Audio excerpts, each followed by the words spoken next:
if you're not organized, it's as if you're not there at all. Right. Well, how do you think you organize us? Because there's a handful that will organize. And then there's the crowd that won't organize and won't vote. How do you feel about that? Well, here's the thing. Voting is important, but only if we're going to organize. Okay. I am not a fan of people just going out to vote because it's time to vote. That's pure nonsense. Definitely not that either. That is a agenda that the black bourgeoisie in the Democratic Party Plantation Slave Committee created. You know, they use fear. Totally. They use fear to force people out to vote. We're the only people in the country who vote out of fear. Right. Everybody else votes out of concession, out of demand, out of need, out of resource. Black people vote out of fear. Right. So if he's an Asian, he's going to vote because something's coming to the Asian community. Right. He's an East Indian, he's going to vote because something comes to the Indian community. He belongs to a labor organization or professional association. Right. He's going to vote because something's coming to his organization. That's right. I'm black. I'm not getting nothing. Nothing that they're getting is coming to me. Right. I'm purely voting because the black bourgeoisie of the Democratic Party has told me, if you don't, things will get worse. Look at the difference now. Oh, yeah. Everybody else is voting to gain. Yeah. We're voting to prevent someone else from getting into office, which means the person we're voting for has no obligation to us at all because we're not voting for him to do anything. Right. We're voting for him to keep the other guy out. Now, how do you fix or stop that? Well, number one, I think black people have to get off both plantations. Okay. Get off the Democratic Party plantation and the Republican Party plantation. We should build our own independent black political union and then leverage our voting numbers to make demands on either major party, right?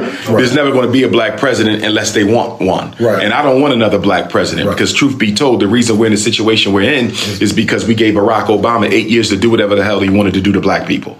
Most of the problems we suffering from right now, the Jackson water crisis, all of it, you can trace it back to a neglect of Obama that black people co-signed. So I don't even blame Obama. We co-signed it. No other president in American history did we sit back and let do whatever the hell they want and ask them not to do nothing. Now, let me ask you this. You make mention of the Democratic Party like that. What are your thoughts about this Republican Party? Well, both of them are demons. Okay, well, both of them are demons. I want to know where you're going with it. That's why I said earlier, we need to start our own black political union or our own black political party. The most honorable Marcus Garvey, in his days in New York City, he started the Black People's Political Union. Right. Because I'm of the opinion you don't necessarily need a party. Now, in Jackson, you can have a party because you're in the majority. Right. Wherever we're in the majority, do the party because you can win. Right?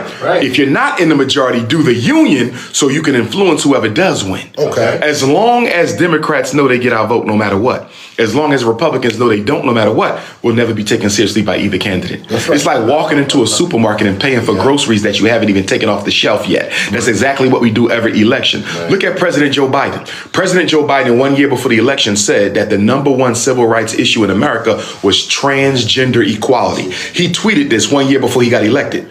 Black people didn't say nothing. We voted him in the office. What was the first thing he did when he took office? He passed the transgender equality bill. I think that happened because everybody was sick of Trump, okay? And they were just like, but that's our problem.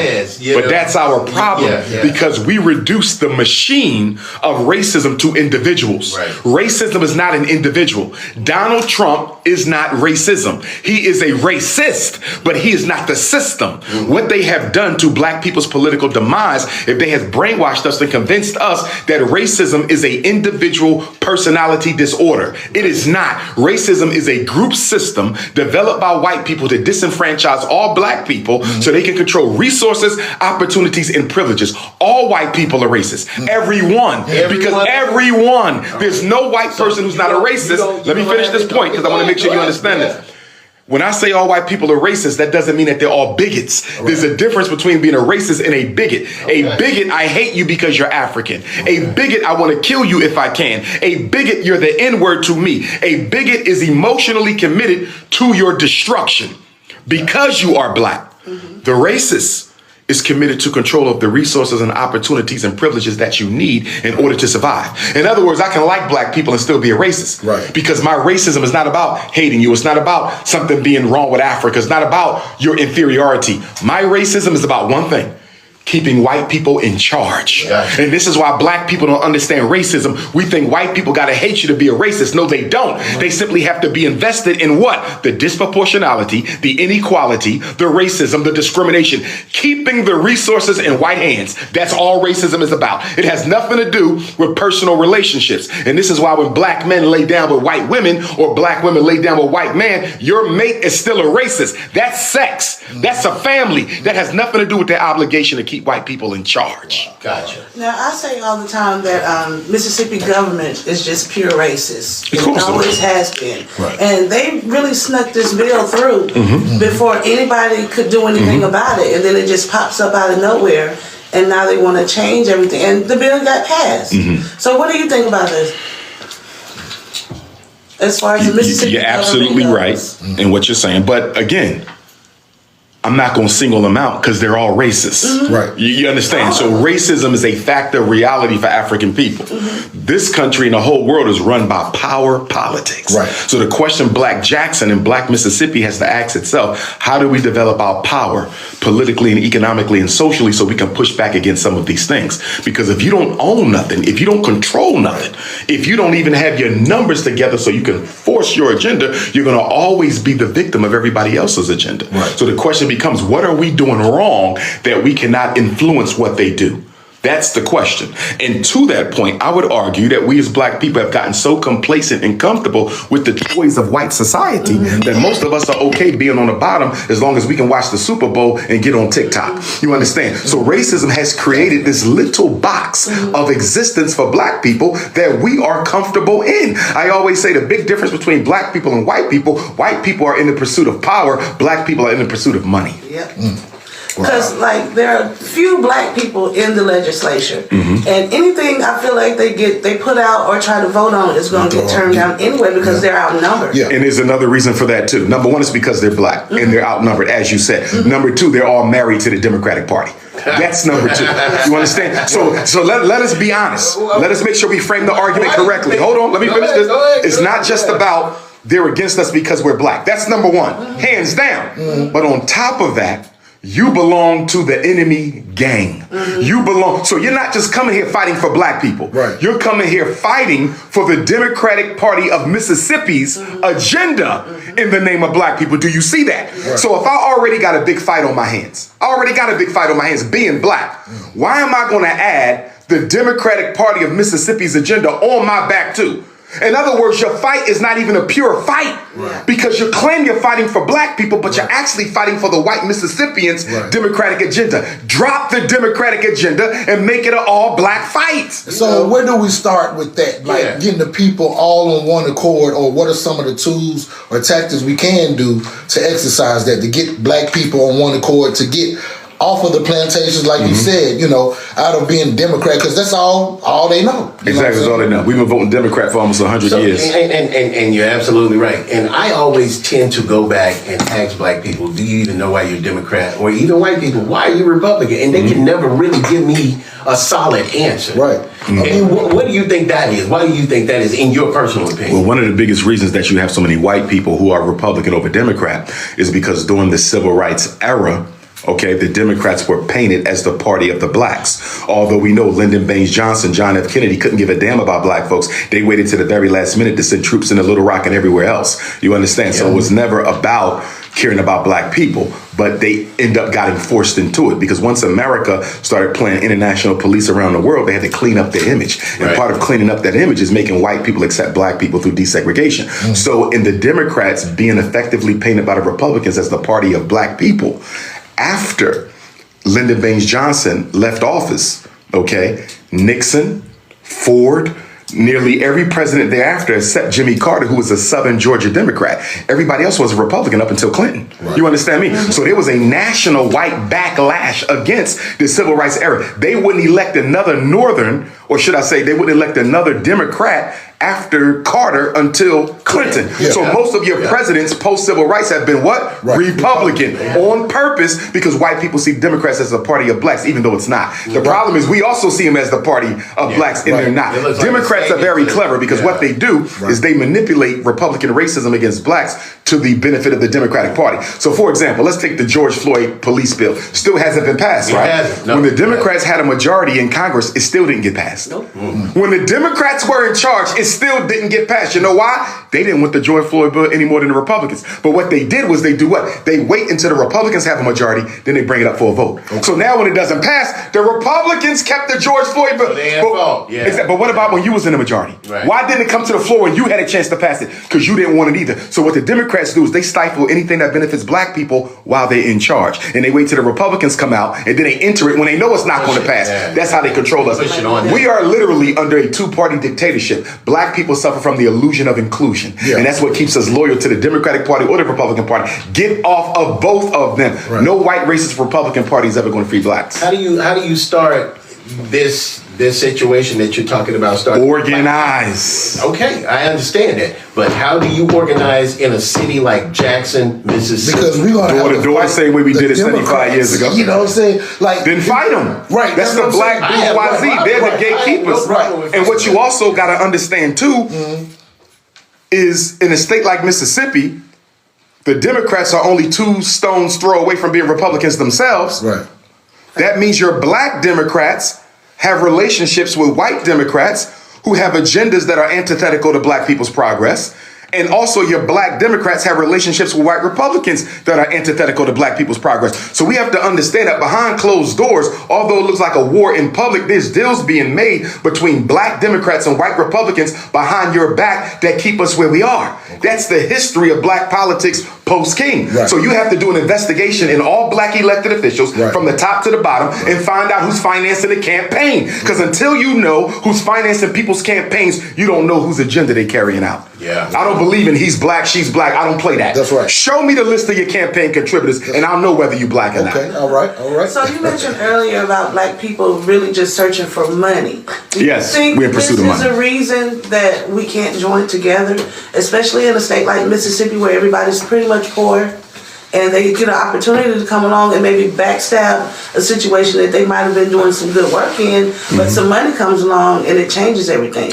There's an elder of mine in Philadelphia whose name I'm forgetting. She's a published author and professor at one of the universities in Philly, retired now. Mm-hmm. She said black people are the only people who don't have a racial ego. Mm-hmm. We don't have a racial ego. Right. We have a Christian ego. We have a Muslim ego. Right. We got a Democratic ego. We got a Republican ego. We got a gang ego. We got a sorority ego. We got a Masonic ego. We don't have a racial ego. Yeah. So there's nobody who's defending the best interests of the race, who's looking out for the best interests of the people. Right. Everybody is sectarian, even when it comes to politics. The mere fact that some of us are Republicans and some of us are Democrats speaks to the fact that we're fighting somebody else's agenda. We got a Democratic ego and we're not even white people, but we don't have a black ego. Right. So what you're gonna have to do is reconstruct the collective consciousness of African people. You're gonna have to do that one African at a time. You gotta start bringing us together. We gotta organize the old way. Forget social media. Okay. You're never gonna organize black people by using TikTok, Facebook, and Instagram. We got to organize the old school way. Door to door, we having a meeting tonight, coming out, we gonna feed you. You gotta feed black folks so they're not gonna come.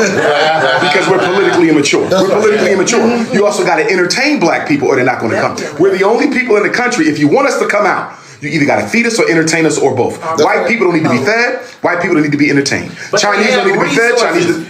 But you have to build it. You had resources too, but you dissipated them. We're $2 trillion, my brother. We spend $2 trillion on Jordans every day. $4 billion on liquor. McDonald's gets $1 billion. $30 billion on hair and beauty. We have it, but you have to organize it. Yeah. And the biggest resistance to the organization is the self-hatred. Remember, there's no racial ego. Black people have given up on being black a long time ago. Yeah. That's why you got niggas running around talking about some of the Indians and aliens and all this other stuff. Yeah. Nobody wants to be black anymore, you see. So you got to rebuild that. Rebuild that. And it's going to be hard. This ain't no easy thing. No, and it may not even get done in our lifetime. That's what I was segmenting into. Okay. At times, do you feel like you by yourself in this? And do you have like opposition coming from your own kind? There's always going to be opposition. Yeah. Right? There's always do you feel like you by yourself doing it? Because we see you on all the platforms and this, that, and the other, and I don't know if I can necessarily say I see anybody talking like you. But I do know 2 most dangerous things on the planet is sincere ignorance and conscientious stupidity. So how do you There's 2 answers to that question. One, I'm not alone. Okay. In that I have tens of millions of supporters around the world, right? Like, for example, the school we building in Wilmington. Okay. That's the first school in the history of this country that was built exclusively off donations from Africans from every continent. So I get nothing but love. Okay. You understand? Right. I'm probably the first mainstream scholar to have the following of these people hanging up on this wall. Gotcha. Put me in the room with any rapper. More people probably gonna come to me than any rapper. Right. That's the type of love I get, right? Right. So that's the one answer. The other answer is the frontline battle. Yes.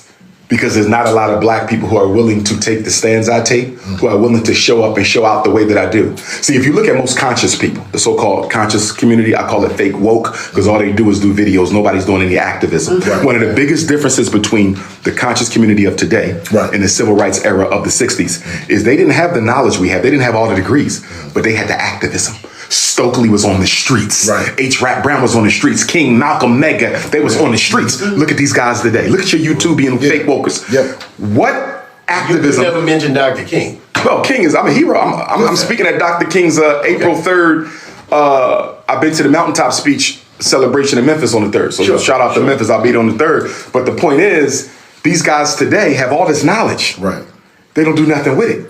The whole conscious community has been reduced to a what? To a podcast. Yeah. So unfortunately for me, I get more attention from the white power structure than I deserve. See, back in the days of Stokely and King and Malcolm, J. Edgar Hoover had to worry about 20 legitimate groups. Right. He couldn't focus on one. He had 20. Yeah. I got to keep the SCLC. I got to watch the Freedom Riders. I got to watch the Citizens. I got to watch Elijah. I got to watch Garveyites. I got to watch Stokely. You see, today, you can count on your one hand the people who are sincerely committed to our people, struggling in the streets, who are not being financed by white people. I want to add that. Because some of you will say, well, I know this guy. Show me who ain't getting money from white people. Right. You feel me? I can't name one group. Let me take that back. I do know a few. New Black Panther Party, Fred Hampton Gun Club, there's groups, right? The UNIA, the Garvey movement, there's different groups. But frontline grassroots action, politically speaking, you can hardly find anybody who's not being funded by the enemy. And that's another big problem that we have. You're trying to fight for justice using racism's dollars. Right. It'll never happen. Now, one of our producers wants to know about the IEP program for Black kids. Sure, special education. Okay, so when we talk about IEP, we're talking about three things in one. A learning disability, special education, and IEP. You can't have one without the other two. Okay. If you tell me my son is in special ed, that automatically means he has an IEP. That automatically means he was diagnosed with a learning disability. Federal special ed law, because special ed is a federal law, a federal program. There's 13 disabilities, right? So there's autism, intellectual disability, emotional disturbance, speech and language impairment, orthopedic impairment, multiple disability, other health impairment, the children who are deaf and blind, the hearing impairment, there's 13. But the ones they use on black kids the most are intellectual disability, reading and math disability, emotional disturbance, and ADHD for other health impairment. Now, what do those four disabilities have in common? They're the four disabilities under special ed that are the most subjective and dependent on people's opinions. If you tell me your son got a reading disability, I'm gonna ask you to prove it. You're gonna say, well, he has trouble comprehending. I'm gonna say, how much practice does he get? How good of an instruction does he get? What quality of school did he get? Most black kids in special ed are in special ed for reading disabilities. You know why? Because they not read at home. Their parents, they got no damn books in that house. They don't go to the library. They own this. This right here is destroying black America. The cell phone. It's destroying black America. They're all over social network, all over video games, but you fell in 2 and 3 classes. And for the life of me, I'm trying to understand why you got black kids in Mississippi who can't read, but they got a video game system in their house. Exactly. So yes, the system is destroying our kids on purpose. They're using special ed to turn black people into a permanent underclass, but they're doing it with our permission because we have gotten comfortable with mediocrity. Most black people are okay with our children being mediocre. And if anybody disagrees with that, I'll say, show me the black city in America that values academic excellence. I don't see it. All I see is attention paid to money, attention paid to these goofy ass gangster rappers, attention being paid to celebrities and entertainers. We do not value academically excellent children. Because most parents, they'll feel like, you know, well, as long as my child do better than what, I did. They have that mentality. And that's sad. Yeah. Because if you were already sub-zero, if he's just -0, you consider that progress, but he's still drowning. But that's the mentality. But that's the mentality. That's why when I originally came up with the FDMG concept, I wanted to be a residential school. We can't afford that right now, right? So we're going to be a day school. Okay. But ultimately, we're going to grow to be a residential academy. Okay. Because I don't want to send the kids back to the homes. The homes is where the toxicity is. Right. As somebody who's a mobile therapist, I go into a house, I see a white Jesus still. We still got white Jesus. No books, video games, cell phones, fake hair, Air Jordans, everything but nothing to promote academic excellence.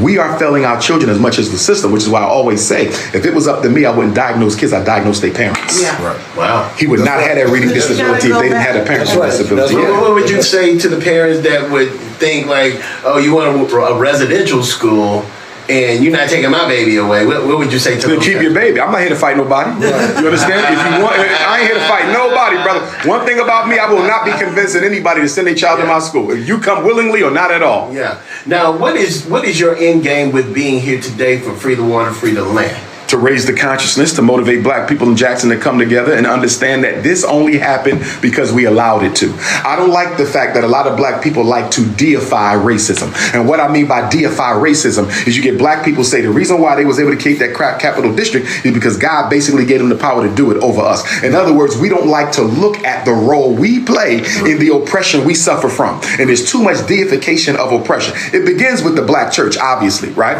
And I'm not against the church because I'm a descendant of AME pastors, right? Yeah. But the situation is we approach our political problems the same way we approach our religious problems. That's right. Everything is viewed through a Christian lens, a Muslim lens, a Jehovah's Witness lens. You can't do that. Why? Because the Bible is not a political manual. Right. It's a religious one. Right. The Quran is not a political manual. It's a religious one. Nothing's wrong with it. But you don't go to those books to solve problems created by racism because racism didn't exist the way it does now in the times of Muhammad ibn Abdullah and Jesus ben Joseph. So we got to solve these problems using the best Bible of all, and that's the human intelligence of our active minds, you see. So when we start looking at political problems from a religious lens, we start scapegoating God for our lack of responsibility. Let me say that again. One of the biggest psychological problems in black America, we love to scapegoat God for our lack of responsibility. God must have done that. Let's pray harder. I pray every day. I'm a praying person. I also understand that the God I serve does not work for me. God works through me. And if I don't work for myself, God will never help me. And the problem with black people is we have a learned self-helplessness mindset that makes us think we can't do nothing until God works first. God is the power that works through you. God don't work for you. There you go. There you go. That's right. What do you want to say on this platform to the African American race as a whole? The African race. African American branch of the African race. African race. Okay. What we are going through is of our own doing. We can reverse it if we make up our minds to do it. But you will never do this unless you become economically disciplined. That's our Achilles heel. Black America is the only undisciplined ethnicity in the entire country. We have never, in the post-Dr. King era, weaponized our money for our benefit. Whenever we talk political problems for black people, we will talk voting all day long, but we never talk about organizing our money. Why we can talk all day about voting, but we can never talk about using our money to leverage our political power? Because the average Negro, be he a billionaire or a broke man, isn't interested in committing his money to the liberation of black people. We are financially selfish and we're suffering politically because of it. Now, do you think that's an incurable disease? Nothing is incurable. Okay. Nothing is incurable. All right. But here's the question. Are black people willing to undergo the sacrificial pain necessary to go from degradation to salvation? That's the question. How much are you willing to suffer? You might be willing to lose your job. Right. You might be willing to lose your house. You might be willing to lose your life. J Money ain't willing to lose anything. Do you follow where I'm coming from? So when we come to the table, we have to stop assuming everybody is willing to sacrifice it all. Right. Find out what people are willing to sacrifice. If this brother says, listen, Doc, I got a family and I know the race is more important than my unit, but I just can't stomach my family losing a roof over our heads by fighting for Black Jackson. Thank you for being honest, brother. So I know there's certain meetings I'm never inviting you to. There's certain pieces of information you never get because you just told me you will flip. You will flip if the power structure threatens your mortgage. You see? But it's okay because he was honest. I know how to use them. The problem with us, we're not honest. We'll walk into the room acting like I'm willing to die when your ass ain't even willing to pay $5 for freedom. You see what I'm saying? So if we know where everybody is, we can plug them in as we need it. You think all white folks is committed to the same level? They all committed to white supremacy, but they all have different levels of commitment. Some are willing to die for white supremacy, others not so much. But because they're honest with each other, they can plug them in where they go. Gotcha. We got to know people's level of loyalty. Gotcha. You see what I'm saying? Your application for the community organization plan, put a scale on there, 1 to 10. Right. How much are you willing to live, to die, to go to jail for this? 1, circle. 2, No answer is wrong. Tell them no answer is wrong. We just got to know how we can use you. Right. You got some black millionaires in Mississippi, right? They want to help, but they're not willing to lose their comfortable life. No problem. You never come into an inner council meeting, but I need you to do this over here. I need you to finance this over here. Even with our black celebrities, what are you willing to do? You follow me? I hope it's more than just finance documentaries on people murdered by police, because that's all the hell they've been doing. Every time somebody get murdered, they finance a documentary. Can somebody please explain to me how much police brutality has slowed down because of documentaries over killed blacks? It's not. Power responds to what? Power. It don't respond to documentaries. It don't respond to votes. It don't respond to marches. It responds to power. Get some. We appreciate it, man. I wanted you to let everybody know how important it is for people to support black. And for the black dollar to circulate in the black community. Show me a politically devastated people. I'll show you an economically devastated people. Show me an economically strong people. I'll show you a politically strong people.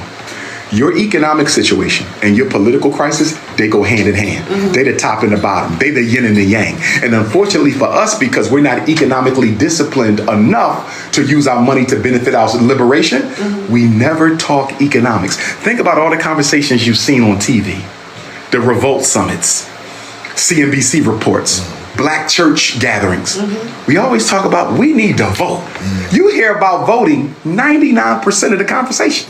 You never hear about we need to invest our disposable income into creating our own institutions. For example, we love to celebrate Black Wall Street, don't we? Tulsa, Oklahoma, 101 years ago, bombed to the ground, right? We used to celebrate Wilmington, North Carolina. There's a documentary out on the Black Wall Street of Wilmington. Rosewood, Florida. Charleston, South Carolina. You had Black Wall Streets all over the country. But check it out. Here's the hypocrisy of black people.